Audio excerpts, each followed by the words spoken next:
Student class 10 কোষে দেখি 2 মানে সরল সুদ কষার। এর আগে আমরা 1 থেকে 6 পর্যন্ত অঙ্ক করিয়েছি। যারা দেখোনি তারা ডেসক্রিপশন বক্সে লিঙ্ক দেওয়া আছে, দেখে নিতে পারো। তো 7 অঙ্ক দেখো, বলছে বার্ষিক 6% সরল সুদের হারে কোনো টাকা কত বছরে দ্বিগুণ হবে। তাই তো, শুধু সুদের হারটা বলেছে 6%, কোনো টাকা মানে টাকাও বলে দেয়নি, আবার টাইমও বলে দেয়নি। তো এখানে আমাকে কি করতে হবে, মনে করি আসল মানে কি পি, তাহলে আসল হচ্ছে এক্স টাকা। আসল কত বললাম, এক্স টাকা, যেহেতু আমাকে আসল বলে দেয়নি। আর সময়টা কত, সময় টি, তাই তো, তাহলে সময়টা আমি টি ধরবো। এবার আমাকে বলেছে যে সুদে আসলে, তাই তো, মানে কত বছরে দ্বিগুণ হবে। দ্বিগুণ মানে কি, কোনো টাকা যদি আমি রাখি তাহলে সেটা দ্বিগুণ কখন হয়। ধরো 5,000 টাকা রেখেছি, তাহলে সেটা কোনো একটা বছরে 5,000 টাকা রেখে ধরো 1 বছরে দ্বিগুণ হয়ে গেল, মানে 10,000 হয়ে গেল। তো 5,000 টাকা আমার আসল ছিল, আর আরো আমি 5,000 টাকা কি পেলাম, সুদ পেলাম, তাহলে তো আমার ডবল হয়েছে। তাহলে সুদটা এখানে কি হবে, সুদ মানে আয়, তাহলে সুদটা আমার এখানে কি হবে, যেটা আসল ছিল তার দ্বিগুণ হয়ে গেছে। তার দ্বিগুণ মানে কি, তাহলে 2x হয়ে গেছে। আসল যদি x হয় তাহলে সুদটা কত হবে, বলো। সুদ আসলটা কত হবে, সুদ আসল হবে 2x, মানে সুদ আর আসল মিলিয়ে সুদ আসল। আসল যদি x টাকা হয় তাহলে সুদ আসল কত হবে, সুদ আসল হবে 2x টাকা। তাহলে সুদটা কত হবে, সুদ আসল থেকে আসলটা যদি বাদ দিয়ে দিই তাহলে আমার সেটা হয়ে যাবে x টাকা সুদ। এবার তাহলে অঙ্কের ভাষায় সমস্যাটি হলো কি, I equal to PTR by কত 100। আমাকে বের করতে দিয়েছে কি, যে কত বছরে দ্বিগুণ হবে, মানে আমাকে টাইমটা বের করতে দিয়েছে। তাহলে এর নিচে কিছু নেই, মানে আমরা 1 ধরে নিতে পারি। তাহলে PTR এর সঙ্গে 1 যদি গুণ হয় তাহলে PTR ইকুয়াল টু কত হবে, I ইন্টু 100। তাহলে টি এর মানটা কত হবে, তাহলে টি ইজ ইকুয়াল টু ওপরে কত হবে I ইন্টু 100 বাই নিচে কত পি ইন্টু আর। তাহলে আই এর মান কত, আই মানে সুদ, তাহলে সুদ হচ্ছে এক্স টাকা, তাহলে এক্স ইন্টু 100 বাই পি এর মান কত, পি মানে কত আসল, তাহলে আসল ও এক্স ইন্টু আর। আর এর মান কত, আর এখানে কত বলেছে আমাকে, যেহেতু আর আমাকে এখানে বলে দিয়েছে 6%, তাই তো, আর এর মান বলে দিয়েছে 6%। তাহলে এক্স এক্স কেটে গেল, তাহলে 2 দিয়ে 3 দুগুণে 6, 50 দুগুণা 100, তাহলে হচ্ছে কত 50/3। এটাকে যদি পূর্ণ ভাঙা হয়, 50কে যদি 3 দিয়ে ভাগ করি তাহলে 3 1 3, 5 থেকে 3 বাদ দিলে 2, নামলো 20। তাহলে 3 6 18, 10 থেকে 8 বাদ দিলে 2, তাহলে 16 পূর্ণ 2 3। তাহলে টাইমটা কত পেলাম, 16 পূর্ণ 2 3। এবার নেক্সট দেখো কি বলছে। নেক্সট আমাদের 8 অঙ্ক বলছে, মান্নান মিয়া কিছু টাকা ধার করার 6 বছর পর দেখলেন দেই সরল সুদের পরিমাণ আসলের 3/8 হয়ে গেছে। বার্ষিক শতকরা সরল সুদের হার কত ছিল। তাহলে আসলের 3/8 হয়ে গেছে, তাই তো। তাহলে আসল যত ছিল, মানে আসলটা আমরা এখানে জানি না, তাহলে আসলটা কত ছিল সেটা আমরা ধরে নিব। তাহলে মনে করি আসল x টাকা, তাহলে আসল যদি x টাকা হয় তাহলে সুদটা কত হবে, সুদটা আমাকে বলে দিয়েছে আসলের 3/8, তাহলে x ইন্টু 3/8, তার মানে কত 3x/8 টাকা। এটা হলো কি সুদ, তাই তো। আসল যত বলেছিল, এই যে বলেছে যে আসলের এই যে সুদের পরিমাণ আসলের 3/8, মানে আসল যত হবে সুদটা হবে তার 3/8। ঠিক আছে, তাহলে এবার আমাকে এখান থেকে কি বের করতে বলেছে, আমাকে বলেছে যে বার্ষিক শতকরা সরল সুদের হার কত ছিল। তাহলে সরল সুদের হার মানে আমাকে আর এর মান বের করতে হবে। তাহলে আর ইকুয়াল টু কত হবে বলো, I into 100 by P into T. এটা কি করে হলো, তোমরা আগেই বলে দিয়েছি, সূত্র আমার কি ছিল, আই ইকুয়াল টু কত PTR বাই কত 100। এই তিনটের মধ্যে যেটাই বের করতে দিবে, PTR এই তিনটের মধ্যে যেটাই বের করতে দিবে না কেন, আমার কি হবে আয়ের সঙ্গে 100 গুণ এটা ওপরে থাকবে, আর যেটা বের করতে দিবে বাকি দুটো নিচে আসবে। এখানে আমি আর এর মান বের করছি, তাহলে পিটিটা কোথায় আসবে, নিচে আসবে। ওকে, তাহলে দেখো আয়ের মান কত, সুদ কত, সুদ হচ্ছে 3x/8 into 100 by P, P মানে আসল, তাহলে আসল তো এক্স ইন্টু টি। টাইমটা কত বলেছে, টাইমটা আমাকে বলে দিয়েছে 6 বছর, তাহলে 6। তাহলে দেখো এখানে এক্স এক্স কেটে গেল, 3 1 কে 3, 3 2 6, 2 1 কে 2, তারপরে 50 2 100। এখানে যদি 2 দিয়ে কাটি তাহলে 4 2 8, 25 2 50, তাহলে 25 বাই কত পেলাম 4, তাহলে 25/4 এটাকে যদি পূর্ণ ভাঙা হয় তাহলে 6/1/4%, তাই তো। অতএব সরল সুদের হার 6/1/4%। এবার 9 অঙ্কটা দেখো, একটি কৃষি সমবায় সমিতি তার সদস্যদের বার্ষিক 4% সরল সুদের হারে কৃষি ঋণ দেয়, কিন্তু ব্যাংক থেকে টাকা ধার নিলে বার্ষিক 7.4% হারে সরল সুদ দিতে হয়। একজন কৃষক যদি ব্যাংক থেকে টাকা ধার না করে সমবায় সমিতির সদস্য হয়ে সমিতি থেকে 5,000 টাকা কৃষি ঋণ নেন, তবে তার বছরে সুদ বাবদ কত টাকা বাঁচত। মানে ব্যাংকে যদি আমরা টাকা ধার নিই, ব্যাংকে থেকে ধরো কোনো একজন ব্যক্তি 5,000 টাকা ধার নিয়েছে, ঠিক আছে, তো ব্যাংকে থেকে যদি টাকাটা ধার নেয় তাহলে ওকে 7.4% হারে সুদ দিতে হবে। মানে 5,000 টাকাটা তো দিতেই হবে, তার সঙ্গে একটা সুদ দিতে হবে। এবং যদি উনি ব্যাংকে থেকে না নিয়ে কৃষি সমবায় সমিতি একটা আছে, তাহলে সেখান থেকে যদি টাকাটা ধার নেয় তাহলে ওকে 4% হারে সুদ দিতে হবে। তো কোনটা থেকে টাকা ধার নিলে সুদটা কম দিতে হবে সেটা আমরা আগে দেখতে হবে। তাহলে দেখে নাও 9 অঙ্ক। তাহলে আমরা আগে ব্যাংকের ক্ষেত্রে দেখি। ব্যাংকের ক্ষেত্রে আমার সুদের মানটা কত হবে, আই ইকুয়াল টু কত হবে, I equal to PTR by 100। তাহলে পি এর মান কত ছিল, পি এর মান ছিল 5,000 টাকা, পি এর মান ছিল 5,000 টাকা, এবং টি এর মান কত ছিল, টি আমাকে কত বলেছে, টি বলেছে আমাকে 1 বছর, তাই তো। এই যে তার বছরে সুদ কত দিতে হবে, মানে 1 বছর। তাহলে টি এর মান আছে আমার 1 বছর, এবং আর এর মান কত, যেহেতু এটা আমি ব্যাংকে থেকে নিছি তাহলে ব্যাংকে থেকে আমাকে পার্সেন্টটা কত দিছিল, 7.4% হারে আমাকে টাকাটা ফেরত দিতে হবে, ঠিক আছে। তাহলে এবার মানগুলো বসাও। তাহলে পি এর মান 5,000 ইন্টু টি এর মান 1 ইন্টু আর এর মান 7.4/100। তাহলে দুটো শূন্য কেটে দাও। 50কে 1 দিয়ে গুণ করলে 50 হয়, 50-এর সঙ্গে 7.4 যদি গুণ করা হয় তাহলে হবে 3,700 টাকা। এবং একটা সংখ্যার পরে দশমিক আছে, তাহলে দশমিক দিয়ে দাও, তাহলে হলো 370 টাকা। যদি আমি ব্যাংকে থেকে 5,000 টাকা ঋণটা নিই, মানে যে কৃষক ব্যাংকে থেকে ভেবেছিল টাকাটা নিবে, তাহলে তাকে সুদ দিতে হবে 370 টাকা। এবং এবার তিনি ভাবলেন যে ব্যাংকে থেকে না নিয়ে কৃষি সমবায় সমিতি থেকে নিবে।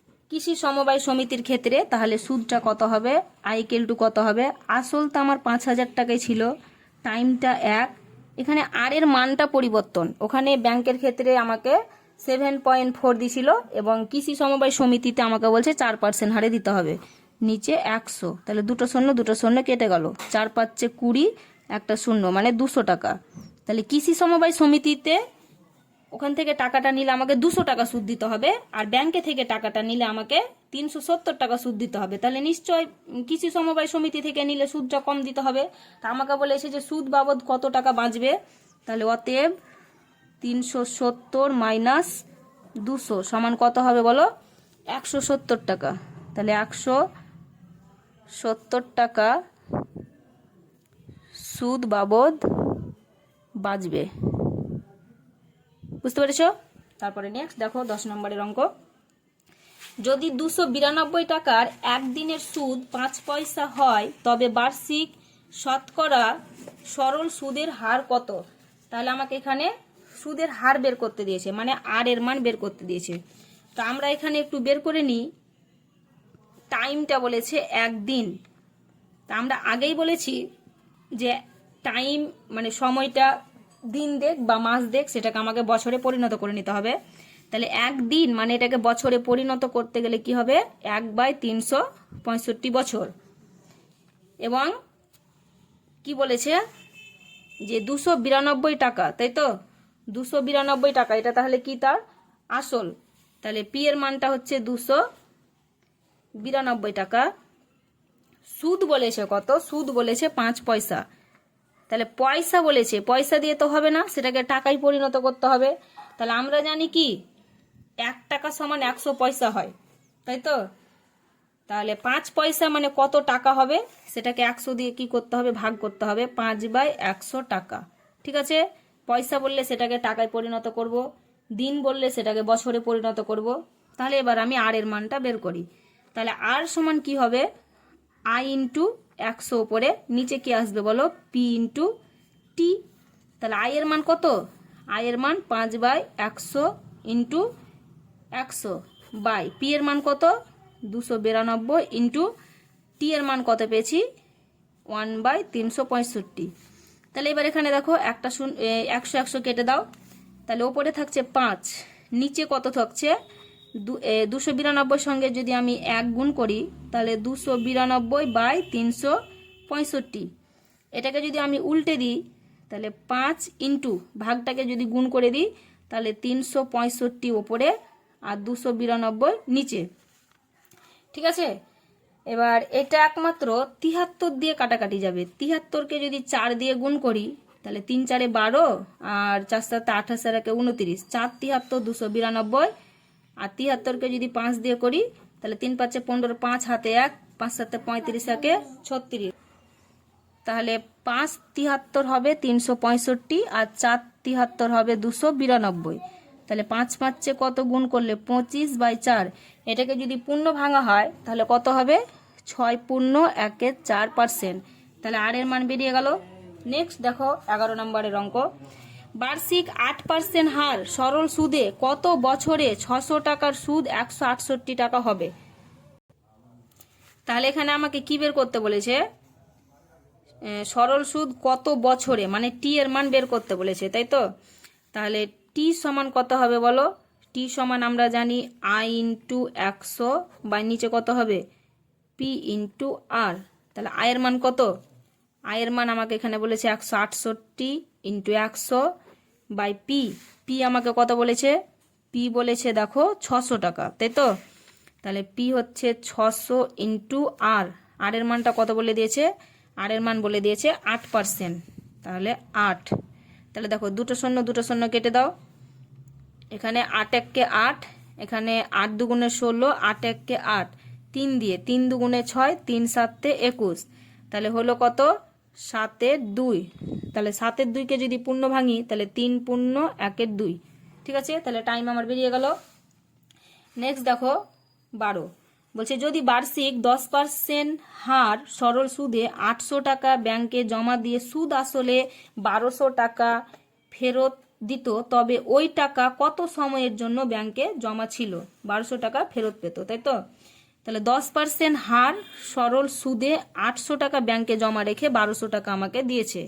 800 টাকা জমা রেখেছি, তাহলে আসল আমার কত এখানে, তাহলে আসল মানে পি এর মান আমাকে 800 টাকা, 800 টাকা জমা রেখেছি।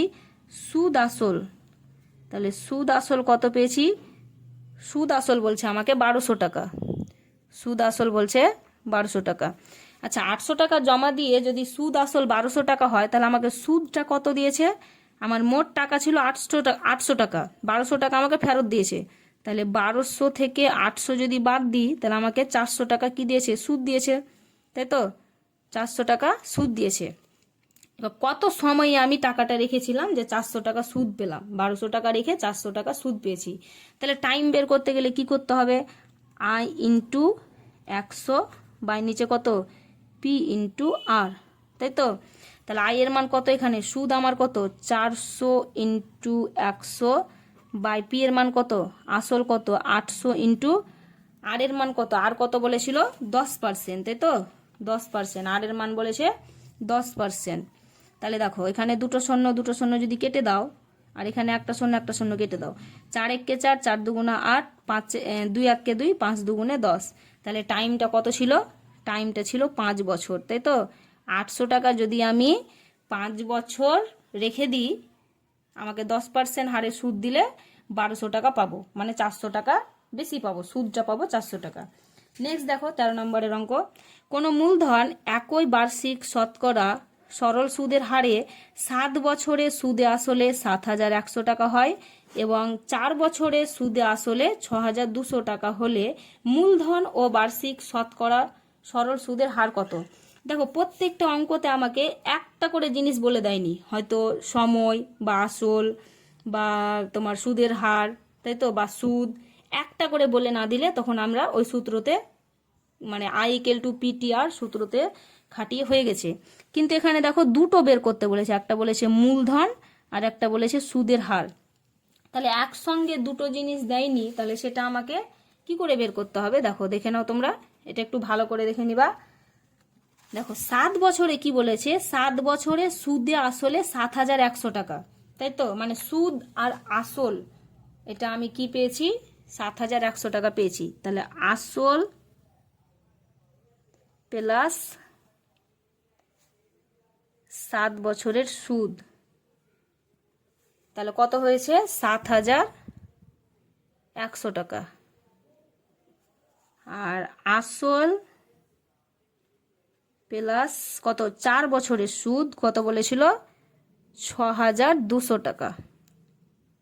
এটাকে যদি আমি বিয়োগ করি মাইনাস দিয়ে, তাহলে আসল কেটে গেল, এটা মাইনাস হলো, 7 থেকে 4 বাদ দিলে কত হলো, 3 বছরের সুদ। আর এটা যদি বিয়োগ করি তাহলে এটা বাদ দিলে কত হবে, 11 থেকে 2 বাদ দিলে 9, আর 7 থেকে 5 বাদ দিলে 7 থেকে 7 বাদ দিলে 0, তাহলে 900 টাকা। তাহলে 3 বছরের সুদ আমি পেলাম 900 টাকা। তাহলে 1 বছরের সুদটা কত, 3 বছরের সুদ যদি 900 টাকা হয় তাহলে 1 বছরের সুদ হবে 900/3 সমান 3 1 3, 3 3 9, তাই তো। তাহলে 300 টাকা। 1 বছরের সুদ পেলাম কত, 300 টাকা। তাহলে আমার এবার যদি বের করি যে 4 বছরের সুদ, তাহলে 4 বছরের সুদ কত হবে বলো। 1 বছরের সুদ যদি 300 টাকা হয় তাহলে 4 বছরের সুদ হবে 300 × 4 সমান কত, 1200 টাকা, তাই তো। এবার যদি 7 বছরের সুদ বের করি, 7 বছরের সুদ, তাহলে 300 × 7, তাহলে 3 7 2100 টাকা। এবার আমাকে এখানে দুটো টাইম দেওয়া আছে, 7 বছর আর 4 বছর, তো যে কোনো একটা সময় নিয়ে করলেই হবে, আমি 4 বছর নিয়েই করছি, ঠিক আছে।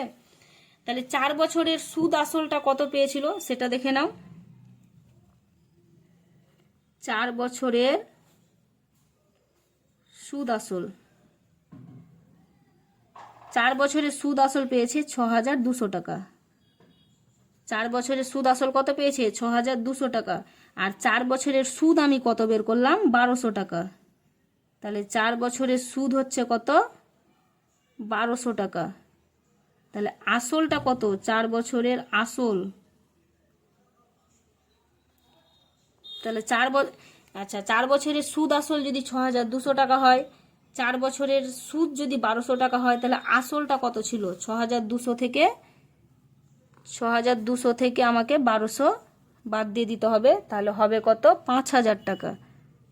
তাহলে 5000 টাকা আমার কি, এটা আসল, তাই তো। তাহলে মূলধন বেরিয়ে গেল আমার আসল। তাহলে এবার আমাকে কি বের করতে বলেছে, সুদের হার। তাহলে R= কত হবে, R= I × 100/P × T। এটা কি করে এলো দেখো, আবার দেখিয়ে দিচ্ছি। আমরা জানি I= PTR/100, তাই তো, এটা আমরা তো জানি। তাহলে এখান থেকে যদি আমি কার মান বের করি, আর এর মান বের করি, তাহলে আর এর সঙ্গে কে গুণ দিয়ে লেগে আছে, পিটি, তাহলে পিটিটা নিচে আসবে আর I × 100টা ওপরে যাবে, ঠিক আছে। এবার দেখো আই মানে সুদ, তাহলে সুদটা কত পেয়েছি আমি, 1200 টাকা। তাহলে 1200, সুদটা কত হচ্ছে 1200, তাহলে 1200 × 100/P, পি মানে কত, আসল, তাহলে আসল হচ্ছে কত, 5000 × টি, টি এর মানটা কত, এখানে টি হচ্ছে 4, যেহেতু আমি এটা 4 বছর নিয়ে এখন করছি। তাহলে এখানে দুটো শূন্য কেটে দাও, এখানে একটা শূন্য কেটে দাও, 5 দিয়ে যদি কাটি, 5 × 1 = 5, 5 × 2 = 10, 2 বাকি থাকলো, 4 × 5 = 20, 4 একে 4, 4 6 24, তাহলে আর এর মান কত হলো 6%। বুঝতে পেরেছো? তাহলে আমাকে অ্যান্সারটা কি চেয়েছিল, মূলধন ও বার্ষিক শতকরা সরল সুদের হার কত। তাহলে অতএব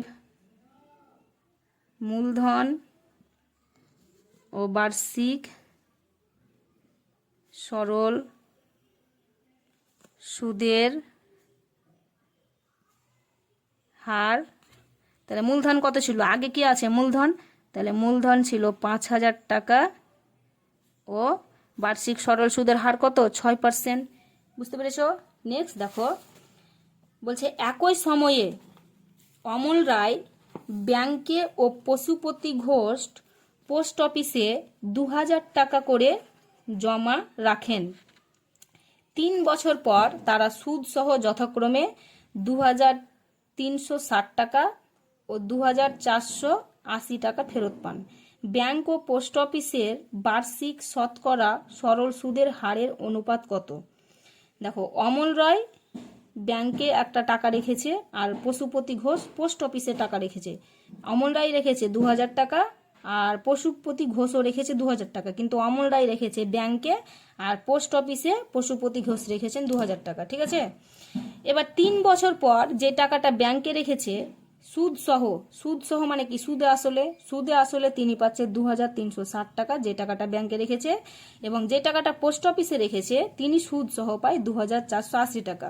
তাহলে বলছে যে সুদের হারটা কত ছিল সেটাই বের করতে দিয়েছে, দেখে নাও। তাহলে দেখো, ব্যাংকের ক্ষেত্রে তাহলে সুদ আসল কত ছিল, ব্যাংকের ক্ষেত্রে সুদে আসলে কত পেয়েছিলাম 2,360 টাকা। তাহলে সুদটা কত ছিল, আমার আসল ছিল কত 2,000 টাকা আর সুদ আসল হচ্ছে 2,360 টাকা। তাহলে 2,360 টাকা থেকে 2,000 যদি বাদ দিয়ে দিই তাহলে 360 টাকা হচ্ছে এটা কি ব্যাংকের ক্ষেত্রে সুদ। তাহলে এখানে আমি যদি আর এর মানটা বের করতে চাই তাহলে আর এর মান কি হবে, আর এর মান হবে আমার এখানে আই ইন্টু 100 বাই নিচে পি ইন্টু টি। তাহলে আই আমার কত ছিল 360 ইন্টু 100 বাই নিচে কত পি মানে আসল কত ছিল 2,000 ইন্টু টি। টাইম কত ছিল, টাইমটা ছিল 3 বছর। তাহলে দেখো, এখানে দুটো শূন্য কেটে দাও, এখানে একটা শূন্য কেটে দাও, 2 1 2, 18 2 36, 3 1 3, 3 6 18। তাহলে আর এর মান এখানে পেলাম আমি 6%, এটা পেলাম ব্যাংকের ক্ষেত্রে। এবার যদি পোস্ট অফিসের ক্ষেত্রে দেখা যায়, পোস্ট অফিসের ক্ষেত্রে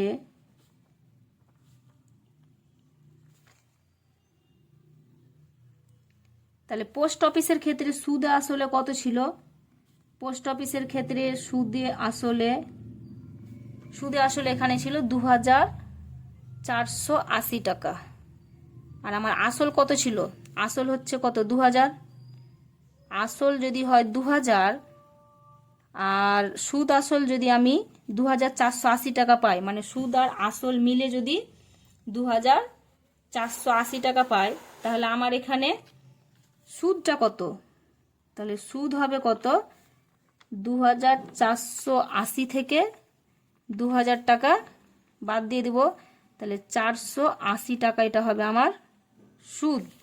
তাহলে এবার আমি এখান থেকে যদি আর এর মান বের করি, এগুলো স্মল আরও দিতে পারো, তাহলে আই ইন্টু কত 100 বাই নিচে কত পি ইন্টু টি।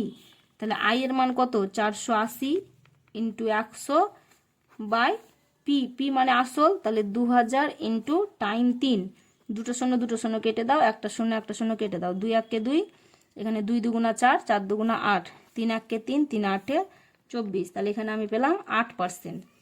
এবার আমাকে বলেছে, আমাকে অ্যান্সারটা কি জানতে চেয়েছিল, ব্যাংক ও পোস্ট অফিসের বার্ষিক শতকরা সরল সুদের হারের অনুপাত কত। তাহলে অতএব ব্যাংক ও পোস্ট অফিসের সুদের হারের অনুপাত, দেখো আগে আছে ব্যাংক, তাহলে ব্যাংকে কত পেয়েছিলাম 6%, তাহলে 6:8। তাহলে 2 দিয়ে 3 2 6, 4 2 8, তাহলে কত পেলাম 3:4। ওকে, নেক্সট দেখো 15 নম্বরের অঙ্ক কি বলেছে।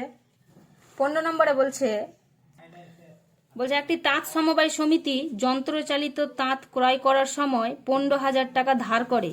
5 বছর পর সেই ধার শোধ করতে সমিতিকে 22,125 টাকা দিতে হলে ব্যাংকের বার্ষিক শতকরা সরল সুদের হার কত? তাই তো, তাহলে আমার এখানে আসল কত বলেছে? আসল বলেছে 15,000 টাকা, মানে পি এর মান কত? আসল আসল বলেছে 15,000 টাকা। আর টাইমটা কত বলে দিয়েছে? টাইম বলেছে 5 বছর। সুদ আসল কত বলেছে? সুদ আসল আমাকে বলেছে 22,125 টাকা। আচ্ছা, 22,125 টাকা যদি সুদ আসল পায়, মানে সুদ আর আসল মিলে, তাহলে সুদটা কত হবে? সুদ আসল থেকে আমাকে কি করতে হবে? আসলটা বাদ দিয়ে দিতে হবে। তাহলে সুদটা কত হবে আমার? 7,125 টাকা। এবার আমাকে জানতে চেয়েছিল কি আর এর মান, তাহলে আর ইকুয়াল টু কত হবে? না, আর ইকুয়াল টু আমরা সূত্র কি জানি? আই ইন্টু 100 বাই নিচে পি ইন্টু টি। এটা কি করে হচ্ছে প্রত্যেকবার আমি দেখিয়ে দিচ্ছি। দেখো, আমরা সূত্র জানি I equal to PT R by কত হয়? 100, তাই তো, পিটি আর বাই 100। তাহলে এখানে নিচে কিছু নেই, মানে 1 ভাবতে পারি। তাহলে 100-র সঙ্গে যদি আই গুণ করি আর পিটি আর এর সঙ্গে যদি 1 গুণ করি, তাহলে পিটি আর সমান কত হবে? I into 100। এবার আমরা যদি আর এর মান বের করতে চাই, তাহলে আর ইকুয়াল টু কত হবে? আই ইন্টু 100 বাই নিচে কত হবে? পিটি। তাহলে এইভাবে তোমরা মনে রাখতে হবে। তাহলে আই এর মান কত? সুদ কত? 7,125 ইন্টু 100 বাই আসল কত? আসল হচ্ছে 15,000 ইন্টু টাইমটা হচ্ছে 5। দেখো, দুটো শূন্য কেটে দাও। 5 দিয়ে কাটো আগে। 5 1 5, এখানে 5 1 5, বাকি থাকলো 2, তাহলে 21, 4 5 20, আবার বাকি থাকলো 1 দিয়ে হলো 22, আচ্ছা 12, 4 5 20, 1 বাকি থাকলো 12, তাহলে 5 দুগুণে 10, 2 বাকি থাকলো, 5 5 25। আবার যদি 5 দিয়ে কাটি, 5 3 15, এখানে 5 দিয়ে 14 আছে, তাহলে 5 দুগুণে 10, তাহলে 14, 2 বাকি থাকে 42, 5 8 40, 2 বাকি থাকে, 5 5 25, তাই তো। এটাকে যদি আবার কাটি তাহলে কত হবে? এখানে 15,000, তাহলে একটা শূন্য থাকবে। 5 দিয়ে যদি কাটি তাহলে 5 6 30, এটা 28 আছে, তাহলে 5 7 5 5 25, আর 3 বাকি থাকলো, তাহলে 35, 5 7 35। 3 দিয়ে যদি আবার কাটি, 3 দুগুণে 6, আর এটা 57 আছে, তাহলে 3 1 3, পড়ে থাকলো 2 যে 27, 3 9 27, তাহলে পেলাম আমি 19/2। 19/2 মানে কত হবে? এটাকে যদি আমি ভাগ করি তাহলে কত? 9 দুগুণে 18, 9 থেকে 8 বাদ দিলে 1, মানে 9.1%। আমাকে অ্যান্সার বলেছিল সরল সুদের হার কত। তাহলে অতএব ব্যাংকের সরল সুদের হার 9.1%। আমার অঙ্ক তোমাদের ভালো লাগলে চ্যানেলটিকে অবশ্যই সাবস্ক্রাইব করে আমার পাশে থেকো।